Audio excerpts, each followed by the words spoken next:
If I were reading that, we'd still be reading. Failed to mention that I did mention this morning that Brother Jared will be leaving tomorrow to return to Florida, to Florida College, and so we certainly want to keep him in our prayers and bid him Godspeed. We just appreciate Jared and all that he does for the Lord so very, very much, and we miss him and Landon a great deal, and I miss them a great deal for the good work that they do, and appreciate them so much in that good work.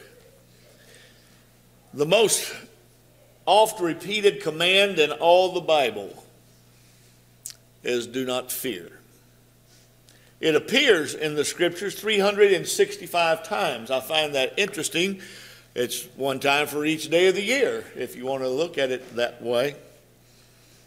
You know, our God has promised us as his children all kinds of wondrous blessings.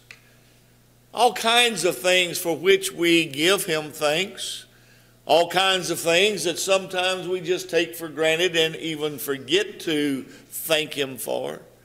Wonderful, wonderful blessings that are beyond the scope of the ability of anyone else.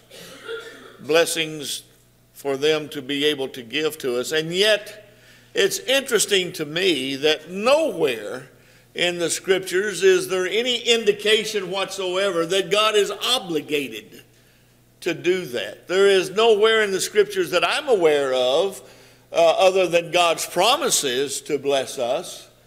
But certainly God is not obligated in any way whatsoever to make our lives turn out like we have dreamed about, or make our lives turn out like we would want them to be or desire them to be. All of us, I think, as we are growing up in life, have some sort of an idea of what we would like for our lives to be like and how we would like for our lives to turn out.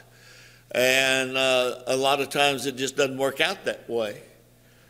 And the fact of the matter is that God is under no obligation to make our dreams come true in that sort of fashion. The fact is that God has actually warned us and told us that the life of a Christian is going to be a life wherein we must demonstrate great courage and great faith and great trust in God. There are all kinds of, and I hesitate to call them stories, because when you say to somebody, I'm going to tell you a story, they kind of automatically just kind of think, oh, well, this is just something made up and whatever. But these are not myths. These are not stories that God just made up to teach us moral lessons. These are true accounts, genuine history of mankind, the very best kind of history, because this is divine history. There are no errors in the recording of these events.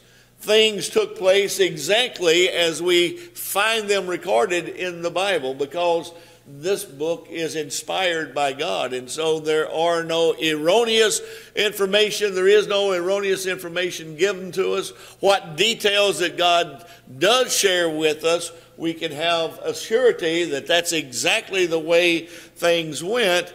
And one of the most swashbuckling, if you will, to me, of the accounts that we have in the Bible is this one, this account of Shadrach, Meshach, and Abednego. I think that maybe among young children, one of the favorite things that they like to read about is David and Goliath. That's just one of those wonderful stories that is filled with all kinds of things that youngsters especially, but I think us older folks really enjoy that account of David and his bout with Goliath, and David's confidence in God to deliver Goliath in his hands. I believe that this account of Shadrach, Meshach, and Abednego is right up there with David and Goliath as far as, first of all, being entertaining, being very interesting, and also awe-inspiring. It's just one of those things that as we read about the account and we see what took place, we just kind of shake our heads in almost disbelief because of the degree of faith that these three young men demonstrated as they had to deal with King Nebuchadnezzar. I want us this evening to just talk about being of good courage, and what a wonderful example that the story of Shadrach, Meshach, and Abednego provides for us to tell us how come we can be of good courage, not just can be, but should be of good courage, and how that they give us such an example of some wonderful ways in which we are to demonstrate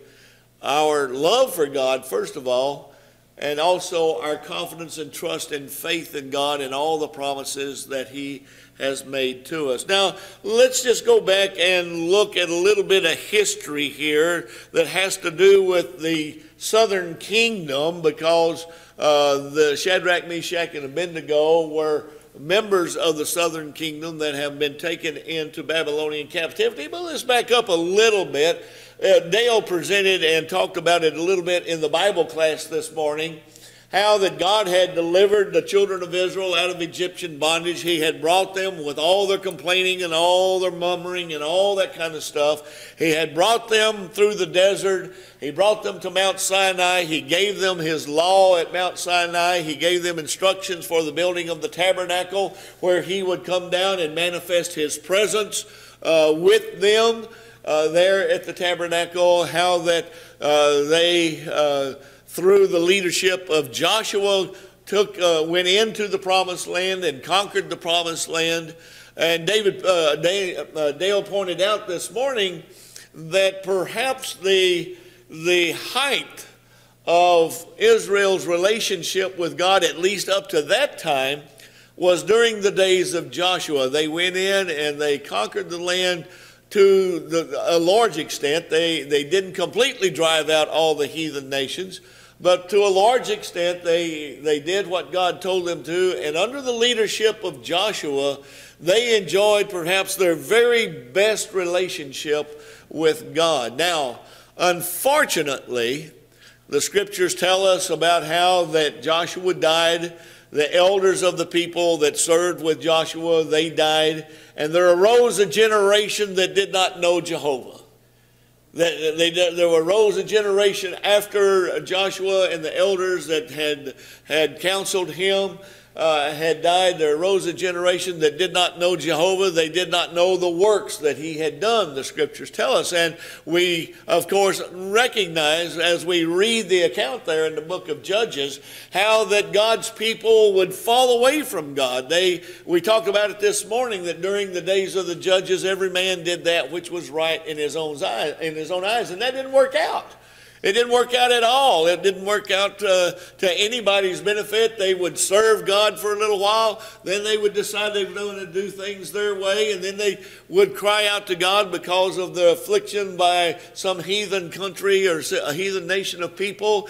God would send them a deliverer, a judge who would deliver them from the oppression of those people. They would serve God for a little while, and then they'd decide, I want to do things my way again. And that was their history there during the days of the judges. And during that period of time, their relationship with God just steadily declined. Now comes along the days of the United Kingdom, when God's people demanded that they be given a king to rule over them like all the nations around about them. And King Saul started out good, as Dale was talking about this morning, but that dropped off real quick. He did not last as far as being a good king. As a matter of fact, he was disobedient to God, and so God replaced him. And God replaced him with a man that God said, a man who would do His will. And that man, of course, was David. And David brought the people of Israel to a state of glory in that he conquered all of the nations around about him. There was peace during David's reign to a certain extent. There was also war. But then during the reign of David's son Solomon, the entire people of Israel were at peace. And everything was pretty good there. But when Solomon died, he left the kingdom to his son Rehoboam. And if you're a good Bible student, you know the history there, that Rehoboam made some bad decisions. It caused the people to want to rebel. God assigned a man to be a leader of the people, Jeroboam. He took the 10 northern tribes of Israel and formed the northern kingdom of Israel. And there was the southern kingdom of Israel, of Judah. And the southern kingdom of Judah stayed faithful to the Lord to a larger extent for a longer time. But Jeroboam led the people into idolatrous worship. They had all kinds of kings that took them further and further and further and further away from God. And finally, that idolatrous worship and that sin that was very much a part of the kingdom of Israel made its way in, influenced the people of the southern kingdom of Judah, and they too then got involved in idolatrous worship, to where it was necessary for God to, first of all, have the northern kingdom of Israel to go into Assyrian captivity, to teach them that they needed to forsake all these false gods, that they needed to remember that the law that he had given them at Mount Sinai, the very first thing was that you were to have no gods before me. They had to be taken into captivity as a matter of punishment to teach them that very valuable lesson. And so it also became necessary for the kingdom of Judah to go into Babylonian captivity to learn that same lesson. Under the providence of God, though, the Babylonian captivity was overcome by the Persian kingdom. And there was a man by the name of Cyrus who was very sympathetic and who would allow God's people to return to Jerusalem and set things up. But while they were in Babylonian captivity, we read this account of Shadrach, Meshach, and Abednego. And as Jared was reading that a moment ago, you noticed all the details there, how that there was this great golden image that Nebuchadnezzar had erected, even though it did not specify. Most folks think that it was an image of himself. But whatever the case was, there was this great golden image that Nebuchadnezzar said, now when you hear the signal, and the signal was going to be all those various musical instruments, when you hear the sound of those musical instruments, you are to bow down and worship that image. And anyone who fails to do that will be thrown into that blazing furnace of fire, the burning fiery furnace. Well, the instruments were sounded. The people bowed down except for Shadrach, Meshach, and Abednego. And that information was brought to Nebuchadnezzar, as Jared read just a moment ago. And I think that it's important. It might be something that we skip over, but it's very, very important that you pay attention to what Nebuchadnezzar's reaction was. It said that he was in an extreme rage. This man, and by the way, we all know that the Babylonian Empire were some of the most ruthless people on the face of this earth. They were very cruel, and you can imagine Nebuchadnezzar as the king of such people, how cruel that man must be. And being king, he would want his word, his commands, his edicts to be observed and to be obeyed without question and without fail. And so when he went into this extreme rage, you can imagine how much fearfulness that would raise into people. And so the word was brought to King Nebuchadnezzar about Shadrach, Meshach, and Abednego.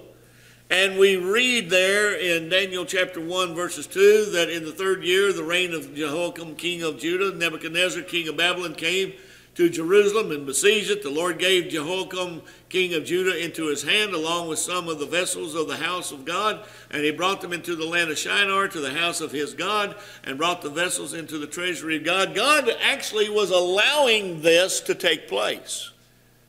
Now that's an important thing, that's an important part of this history that we need to take into consideration. This was actually something, I think that it would be safe to say, that God was orchestrating. that God was actually bringing about. And he was bringing it about for a specific purpose, and that was to punish his people and also to teach them that you are to obey my commands. And first and foremost of all, you're to have no other God before me. And so when Nebuchadnezzar gave this decree, the first lesson that we need to get from this is, can you imagine what kind of courage it would be necessary for one to have to not give in, but to remain faithful to God? Thinking about this man Nebuchadnezzar and the fact that he is in this rage. He is out of his mind with rage. I think the scriptures make it clear that it wasn't that he was, I'm really put out by those guys. He was genuinely out of his mind with rage. They, of all the things, had the audacity to stand in open disobedience and rebellion against his command and his authority. Can you imagine what kind of courage it would take for these three? And these guys are young. They're very young. And what kind of faith it took and what kind of courage it would take for them to stand against this man. And he comes to Shadrach, Meshach, and Abednego, and he says, now, if you are ready, at the moment you hear the sound of the horn, flute, lyre, trigon, psaltery, and bagpipe, and all kinds of music, to fall down and worship the image that I have made, very well. But if you do not worship, you will immediately be cast into the midst of a furnace of blazing fire. And this is where Nebuchadnezzar really, really tests them. Remember, here's a man that's in a rage.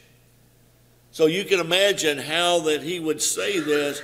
And what God is there who can deliver you out of my hands? Now think about that for just a moment. Put yourself in those three young men's place. You've got this guy that's an egomaniac for one thing. He's king over a ruthless nation of people, kingdom of people. And he's completely out of his mind in rage. And he is challenging these three young men, really saying, your God has no power in this situation here. What God is there that can deliver you out of my hands? Now that perhaps would cause all of us to, in our minds at least, wonder, can God do that? Will God do that? It's not only just a matter of can he, but will he? And look at the circumstances, look at the consequences. If they stand firm, they're to be thrown in a furnace of fire. Now there's a lot of ways that I would choose to die besides being burned up. But that was what the threat was to these young men. And a moment ago I talked about how that I think that this is just a swashbuckling and one of those kinds of stories that just, you know, you want to say, yeah, that's right. And that's exactly my reaction when I read Shadrach, Meshach, and Abednego's answer to him. They said, O Nebuchadnezzar, we do not need to give you an answer concerning this matter. You know, how much good we get out of our Bible reading has to do with how we read it. And I think that you need to read this next sentence, keeping in mind the challenge of Nebuchadnezzar. What God is there that can deliver you out of my hands? Because Shadrach, Meshach, and Abednego said, if it be so, our God can do it. Our God, whom we serve, is able to deliver us from the furnace of blazing fire. And he will deliver us out of your hand, O king. But if not, let it be known to you, O king, that we are not going to serve your gods or worship the golden image that you have set up. Our God. Doesn't that just thrill you? I mean, it should. That should just be one of those things that raises goosebumps on your arms and on the back of your neck. Because here are three young men that are being challenged by a man that has absolute control over their lives. He could snuff them out just like that. And nobody'd say a word. Not a word. He's king. And not only that, he's a crazy king. He's a crazy king that's out of his mind with rage. And here are these three youngsters standing toe-to-toe with him and answering that challenge, what God is there? And they say, ours, by the way.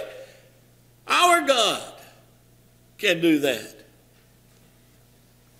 I just love that. I love that story, and I love that part of the story because it tells us exactly what kind of courage we have to have, what kind of faith we have to have. Because we have our Nebuchadnezzars in our own lives, don't we? We have our own distractions. We have our own challenges. And not only that, but Mark has mentioned it many times in his Bible classes and also in sermons that he has. Brethren, the future of our nation is very uncertain. And the fact of the matter is that it is extremely possible, I say that again, it is extremely possible that God might be just put up with the United States enough to where he would allow a foreign nation to come and take over this nation, and we just might be subjected to something like this. We might just be subjected to that question, I'm going to lop your head off. What God is there that can save you from me? Do we have that kind of strength of faith to where we, like Shadrach, Meshach, and Abednego, says, mine does. But the real key here, ladies and gentlemen, is not just that they said our God, but the real key here is, but if not. That's the key to the story of Shadrach, Meshach, and Abednego. If you get nothing else, get that. But if not. Because you and I as Christians have to live our lives with that attitude right there. That we have great and precious promises made to us by God the Father. Many, many wonderful promises. That at some time might be challenged with the greatest of all consequences. Challenged that we might have to lose our lives. And what we have to do is have the courage and the faith to stand toe-to-toe to that courage, to that challenge, and say, my God can and will deliver me, but you know what? Even if he decides not to, I'm still going to be faithful to him.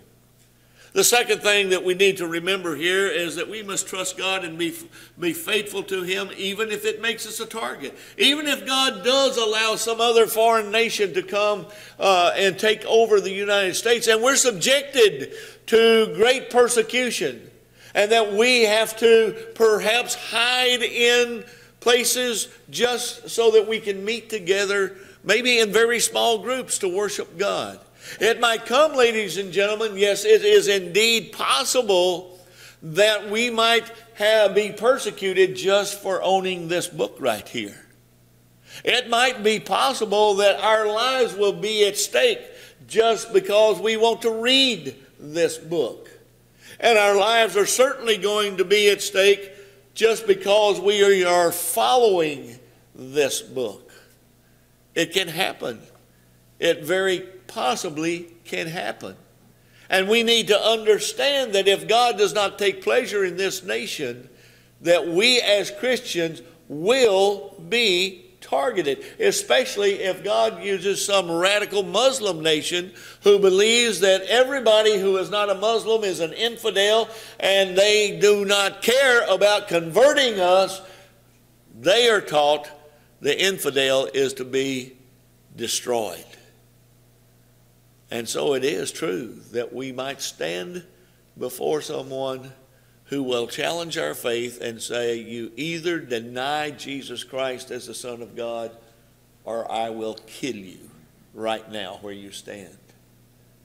What kind of courage, what kind of determination, what kind of faith does it take for us to stand like Shadrach, Meshach, and Abednego?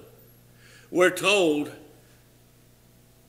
do not fear what you are about to suffer. This is the Lord's instruction to the church at Smyrna that had already undergone great persecution. And he says, do not fear what you are about to suffer. You've already suffered persecution. There's more coming. And he says, behold, the devil is about to cast some of you into prison so that you will be tested and you will have tribulation for 10 days. Be faithful unto death, and I will give you the crown of life. And we quote that passage of Scripture often, and I think that sometimes we assign to that particular statement there the idea that God says, be faithful until you die, and I'll give you the crown of life.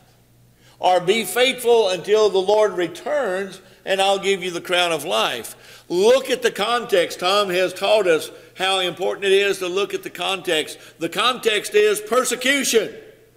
The context is consequences of your faith. And so I believe that what John is instructing the people at the church at Smyrna is, be prepared to die. Be prepared to have somebody put you to death because of your faith. And we have to be ready to do that, even today. It's just as applicable today as it was then. And then thirdly, well, before we get there, we know how that Christ was willing to die for us. And I'm not going to read that for time's sake. We're all familiar with that passage of Scripture. But if Jesus Christ was willing to die for us when we were in sin, cannot we be willing to die for Him, to remain faithful to Him, our Savior, who took our sins upon the cross? The third lesson this evening, and the last one, is we must trust God even if our future is unnecessary. Now, here's something I'm wondering if we have all thought about. Shadrach, Meshach, and Abednego said, our God can deliver us. But you know what? Even if He decides not to, we're not going to bow down and worship your image. If you want to throw us into the furnace of fire, that's okay with us. But we're not going to give in, and we're not going to deny our God. Now, here's the thing. They were thrown into that burning fiery furnace, and God was with them. And the Scriptures say that not a hair of their head was singed, and not even the smell of the fire was on their clothing. And they just walked right out of that burning fiery furnace. But have you ever thought about this? Did they know what Nebuchadnezzar's disposition was going to be toward them then? What if that had made him even more mad? We're talking about a man that is really not a rational human being. What if that made him say, you know what, that just, no pun intended, but that just burns me up, you know? And you know what, never mind this furnace, I'm just going to have my people just slash you to pieces. I'm going to chop you up into little pieces with swords. That would be a possibility. They did not know that when God delivered them from the burning fiery furnace, that they were going to come out, and it was going to impress Nebuchadnezzar so much that he would issue a decree that all people were to recognize the God of these three young men. They had no idea that that would be the result of what they were about to do.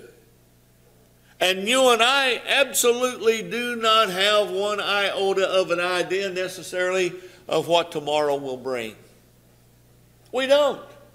There is no certainty in this life. Tomorrow could bring just about anything. Just because God blesses us with a good day today doesn't mean tomorrow's going to be a good day.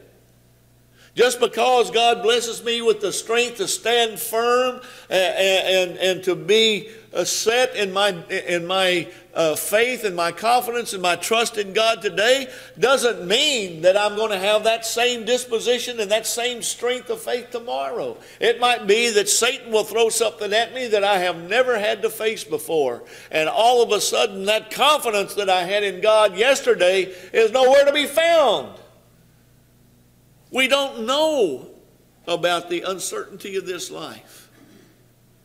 What we do know is, though, we have to have this kind of faith to face it. This is the kind of faith that will see us through whatever happens today and whatever tomorrow might bring. It's the reason why I think that it's one of the most important accounts that we have in the Scriptures, because it just teaches us these wonderful lessons. The life of a Christian is very difficult. It's full of challenges. There are many unknowns, and there's many uncertainties and obstacles in our daily lives that we have to face. And we have to have this kind of courage, this kind of faith, and we have to be willing to face those uncertainties with confidence that God will be with us. Is your life and your relationship with God such that He will be with you, and no matter what today brings, no matter what tomorrow brings? Is your relationship with God sure, firm, and on good ground, good foundation?